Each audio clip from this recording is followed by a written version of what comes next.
Coming back here on Sports Talk Chicago with Joey Christopoulos. We're doing a temperature check of all of our Chicago sports teams as it stands here heading into the 4th of July holiday. Thank you so much for tuning in. Like, comment, and question below on YouTube. Thank you for checking us out. If you're doing this on your podcast, Apple, Spotify, wherever you get your podcasts, or if you're listening on our wonderful radio affiliate stations throughout the great state of Illinois. I want to give a quick shout out to my man, producer John Meadows, doing a fantastic job behind the scenes, controls with the graphics. He's on top of it. Thank you so much, John. You're the man. So moving on, we're off of baseball right now. Let's hit the rest of the teams that are in the offseason right now, and let's just see where they're at. Let's start with an easy one right here. I've been doing this for a couple weeks now. The Chicago Bears, the temperature, the weather right now, 75 and sunny. It's nice out. It's beautiful. Nothing to worry about, not a care in the world. There are no clouds. There are no problems. There are no injuries. Right now, what are we left to talk about right now? Whether they're going to play Arlington Heights or whether they're going to play by the lakefront. Look, this is all outside ancillary stuff that you do in the offseason while you're waiting for football to be played. The big note, the thing to write down on your calendar, folks, is Episode 1, Chicago Bears Hard Knocks, coming out August 6th. Super excited for that. I'm going to canvas and scrub every single granular second of that episode, and I'm also looking forward to doing some post-game reactions of those episodes right here on Sports Talk Chicago. They're a couple weeks away from training camp. That's when all the real questions will begin. But yeah, just general questions right now. Again, same stuff that we've been talking about, right? Are they going to bring in another defensive end? Me says yes, probably in the early August area. That's probably another month away, whether it is Yannick Ngakoue or somebody else. I expect them to bring in more depth at that position. And then again, the center position on the right guard, all of a sudden. We had Nicholas Moriano on here recently, and from what he saw from mandatory minicamp before training camp was that I think the Chicago Bears are trying to create a plan B, a backup plan for the right guard position if Nate Davis is not available, I guess, or productive. And good on them that they're not trusting it, because they did last year, and I will reiterate because it's important, that Nate Davis went through a family issue that would be incredibly tough and I think mentally exhausting on anybody that would go through it. And unfortunately, when he did come back, he really, really struggled out of the gate. He got a little better as the season go along, but it was a little up and down. This offseason, however, the unavailability issue persists, and it's for reasons unknown. And that's a problem for the Chicago Bears. We can get as excited as we want to about Rome Odunze, about DJ Moore, Keenan Allen, Cole Kmet, Gerald Everett, DeAndre Swift, Roshan Johnson, Khalil Herbert. I'm trying not to forget anybody. But again, it's not sexy, but it comes back to the offensive line. If the offensive line is bad, multiple things will happen. 1, Caleb will not trust what he sees. 2, he'll get hit more often. 3, he will bail out of the pocket. And a lot of those rumors about the narratives that I've been trying to dispel all summer about the hero ball aspect of Caleb Williams, those will reemerge. The interceptions will go up. The fumbles will go up if that offensive line does not protect him the way that it needs to. They do not need to be a top 5 unit, but they have to be a top half unit in the NFL. And right now, you still have questions at center, and I think now you have questions at right guard too as well. So these are things that still can be played out, that can be shored up. You can go out, you can sign Connor Williams. We don't know, someone can take the center position and run with it. They really just need to get through, this next season before probably spending significant cap dollars on the offensive line. And what happens at right guard, we'll see. Guys get cut too as well in camp. The lineup may change a little bit. The chairs may rearrange as we move along. But right now with the Chicago Bears, other than that, 75 and sunny. Can't wait. Let's go. Want to see Caleb Williams on the field in pads at that Hall of Fame game, and let's just take it from there. Because right now, there isn't too much to complain about other than hypothesizing or doomsday projecting a future that has not yet arrived. Moving on, I want to talk a little hockey. Let's do some hockey. Let's do that hockey in July, shall we? The Blackhawks right now, very, very active in free agency. As a fan, I kind of love to see it. You got cap dollars, spend them. You want to try and see if you can spend them wisely. And in the Chicago Blackhawks case, I think they did a pretty good job in regards to, they handed out a couple of long-term contracts, but most of these deals are 1 or 2 year deals that are going to try and help you for this year and next year, and then you kind of move on and hopefully the kids come back up. So I'm going with a temperature check. What is the weather for the Chicago Blackhawks right now? I think it's about 45 degrees. Look, they still were one of the worst teams in the NHL. Making the playoffs next year is going to be a tall task. So I'm not saying throw some shorts on and let's go to the beach with the Chicago Blackhawks with this one. It's about 45 degrees, but you know what? I'm seeing some clear skies. I'm doing my meteorologist now. I'm seeing some clear skies with maybe a little bit of some sunshine because I do like what they did.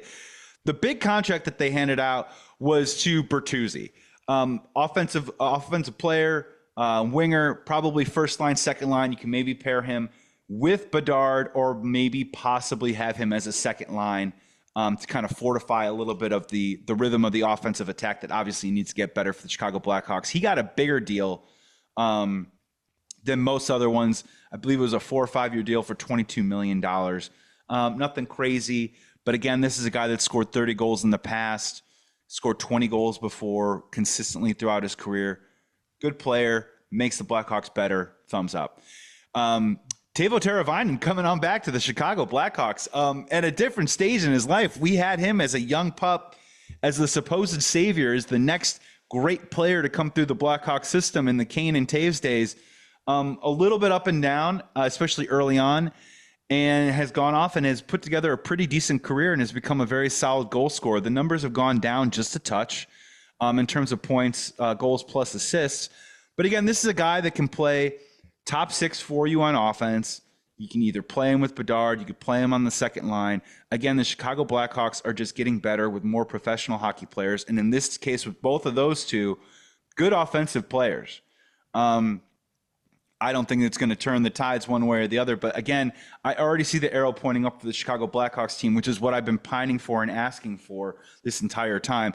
Just because your team is young and you're waiting on the kids, you still have Connor Bedard on your team, a dude that won the Rookie of the Year while missing 15 games with a broken jaw. Still won Rookie of the Year. This guy can become a possible superstar. You got to give him as much opportunity to taste success at the NHL level. You got to do it as often as you can.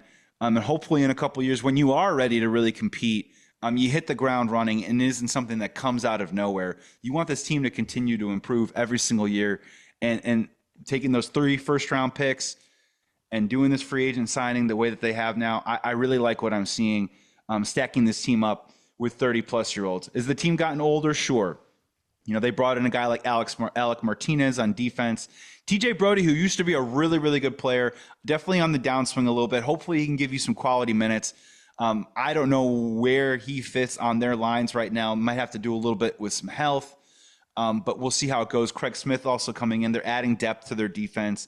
They also signed Pat Maroon. And I thought this, I'm going to pronounce this name wrong, Laurent Brossoit, the backup goalie, is a really interesting case too as well, because I just think that the goaltending is going to be probably the major X factor for the Chicago Blackhawks at some point in the next couple of years. You know, you can draft as many, elite blue line defensemen as you want. You can go out, you can sign a Bertuzzi. You can get as much offense as you can. At the end of the day, you are going to need a goalie to lead the charge. He is currently not in the Chicago Blackhawks organization. I think that's an X factor conversation for another time. But I do like the backup that they're bringing in right now. Ever since he's gone through kind of a reclamation with his hip and some other issues with his lower legs, dude's become a really good solid backup. And the Blackhawks need that more on a nightly basis. So I like that. 45 degrees, but a little bit of sunshine for the Blackhawks. And finally, let's round it out with the Chicago Bulls. Chicago Bulls, work in progress right now, but honestly, they're like a 52-degree day in the middle of February. It's wet, it's muddy, nobody wants to go outside, and everyone says, "Dear Lord, can we please just be anywhere else right now?" It's the Chicago Bulls, ladies and gentlemen. I've talked a little bit about the Josh Giddey trade. They signed Jalen Smith, which is fine. His numbers on paper look good. He's not a great defensive player. He is a good rim protector. I know that sounds like an oxymoron. He's just not very good in the pick and roll. Doesn't have a great amount of defensive self-awareness. Can get you some blocks. We'll see how he does shooting the three. He shot over 40% from three last year, something that Chicago Bulls players simply don't do. That was a low sample size. Can he continue that? Can he keep that up? We will see. And reports came out today that it looks like the Sacramento Kings are looking at DeMar DeRozan. They could possibly be a dark horse to go out and sign him.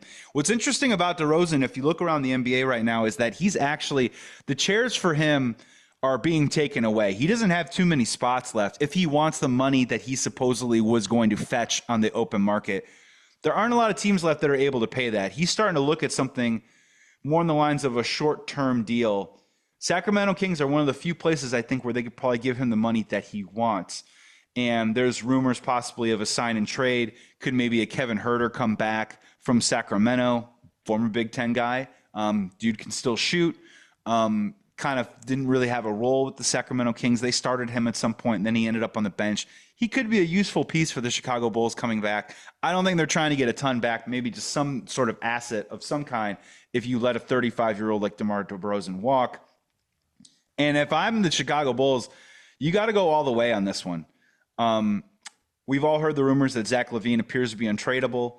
I believe it at this particular time. I think the best move possibly for the Bulls at this juncture is to try and bring Zach LaVine back with a bunch of these young players around him, the Kobe Whites, the Josh Giddeys, the Jalen Smiths, and you try and hope to God that he scores 24 to 26 points a game. And somebody in February is going to want that kind of firepower and is going to bite the bullet and just trade for Zach LaVine. But I don't think it's going to come in the year of 2024. I think it's going to have to happen in early 2025. When it comes to Vucevic, I would also try and trade him in the offseason if you can. Again, possibly something that will be difficult at this juncture, just in terms of salaries. He, on the other side of things, I would be worried that I don't think his value could depreciate as we move along into a season. His shooting numbers have gone down. His splits are really bad. He's not good defensively. He's a good rebounder, but he isn't really a guy that plays in the paint a lot. He sort of loves to play at the top of the key and sort of roam a little bit, which will be good news for guys like Josh Giddey and Kobe White and Zach LaVine driving to the hoop. But in terms of defense, the Chicago Bulls are going to give up 150 points a game next year. So it'd be great to get something for Vucevic now if you can. If you can't, that's okay. You might have to wait until the season, but just keep in mind, Bulls fans, that I think his value is going to keep going down every single day that he remains on the Chicago Bulls moving forward, where I think Zach LaVine actually, to sound weird about it, I think LaVine can improve his value from now until the trade deadline heading into next year. So not great for the Chicago Bulls. Really not great for any Chicago sports teams right now. We bank on the summer, Chicago sports fans, to have at least one of these baseball teams work out for us while we work out all the angst and agita that we just got off of the Chicago Bears season. And we've been graced in the past with some great Blackhawks playoff runs. We don't have much right now. Shout out to Angel Reese for making the WNBA All-Star team. I think that's super cool. She's racking up double-double after double-double. I mean, it seems pretty obvious that she would be in the running for that. Definitely at least in the top 3 right now for Rookie of the Year, along with Caitlin Clark. So good for her. But other than that, guys, it is slim pickings until August comes around. And then all this is going to shift to the Chicago Bears. In August, both these baseball teams looks like they're going to be up the track. So all of a sudden, everything is going to be fixated and focused on Caleb Williams, the Chicago Bears, Hard Knocks, the preseason, and then rock and roll in the early September. Hopefully a full slate of games that Chicago Bears fans are going to be really proud of, we're going to cheer for, and hopefully they win some games and are actually in playoff contention this year. Because if the Bears aren't in playoff contention, what do we have left, anybody? What do we have left? Sell everything. Get it out of here. That's going to do it for Sports Talk Chicago. Thank you so much for tuning in over your holiday. Have a wonderful, safe holiday. It's one of my favorites, usually around friends and family. Get some laughs in. Have some food. Do it responsibly. Do it safely. Listen to some great music. Happy 4th of July. I want to give a quick shout out to our producer, John Meadows, from today's show. Like, comment, and subscribe to Sports Talk Chicago on YouTube. You can follow me at Joey Sports Guy. Follow us on socials, Sports Talk Shy on Twitter, on IG. Give us a follow. We'll be cutting up some clips, and we will be back with some great episodes coming up soon. I want to thank all of our great affiliates throughout the great state of Illinois, broadcasting Sports Talk Chicago today, 98.3 The Life, WKAN, W55 The Ticket, ACTV, JED-TV, WJOB, Cities 92.9 Talk FM, and 101.1 Peoria Sports Radio. That's it for this week. We'll be back next week. Be well, be safe, be good to each other. Go Chicago, even though the Chicago sports Ain't doing this for it right now. I'll see you.